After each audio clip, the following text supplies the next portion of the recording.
অতিরিক্ত সময়ের মহাকাব্য সুইজারল্যান্ডকে হারিয়ে সেমিফাইনালে আর্জেন্টিনা অবিশ্বাস্য, রোমাঞ্চকর এবং শেষ পর্যন্ত আর্জেন্টিনার জয়।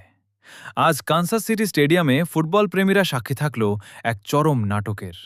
৯০ মিনিটের লড়াইয়ে নিষ্পত্তি না হওয়ায় ম্যাচ গড়িয়েছিল অতিরিক্ত সময়, কিন্তু সেখানে নিজের জাত চিনিয়ে ৩-১ ব্যবধানে সুইজারল্যান্ডকে হারিয়ে সেমিফাইনালের চূড়ান্ত টিকিট তুলে নিয়েছে আর্জেন্টিনা। আজকের ভিডিওতে আমরা বিশ্লেষণ করব কিভাবে এই জয়ের রূপকারা নিজেদের জায়গা করে নিলেন শেষ চারে।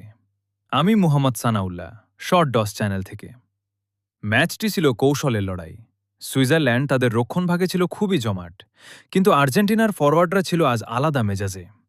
ম্যাচের মাত্র ১০ মিনিটের মাথায় ম্যাক অ্যালিস্টার গোল করে আর্জেন্টিনাকে ১-০ এগিয়ে দেন, যা ম্যাচের মোমেন্টাম শুরুতেই আলবি সেলেস্তেদের নিয়ন্ত্রণে নিয়ে আসে। তবে ৬৭ মিনিটে ডি এন্ডোয়ের গোল সুইজারল্যান্ডকে সমতায় ফেরায় এবং ম্যাচে উত্তেজনা কয়েক গুণ বাড়িয়ে দেয়। নির্ধারিত সময় ১-১ সমতায় শেষ হওয়ার পর অতিরিক্ত সময়ের ১১২ মিনিটে জে আলভারেজ দুর্দান্ত এক গোলে আর্জেন্টিনাকে ২-১ লিড এনে দেন। ম্যাচের শেষ মুহূর্তের উত্তেজনা তুঙ্গে ছিল।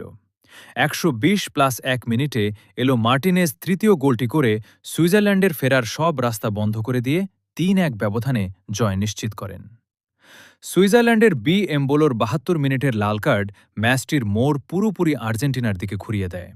এই জয় শুধুমাত্র সেমিফাইনালের টিকিটই নিশ্চিত করেনি, বরং আর্জেন্টিনার বিশ্বকাপ জয়ের সংকল্পকেও আরও জোরালো করেছে। আপনারা কি মনে করেন, আর্জেন্টিনা কি এই পারফরম্যান্স ধরে রেখে ফাইনালে উঠতে পারবে? আপনার ব্যক্তিগত মতামত আমাদের জানান কমেন্ট সেকশনে। ফুটবলের এমন নিখুঁত এবং এক্সক্লুসিভ আপডেট পেতে চ্যানেলটিকে সাবস্ক্রাইব করে বেল আইকনটি ক্লিক করে রাখুন।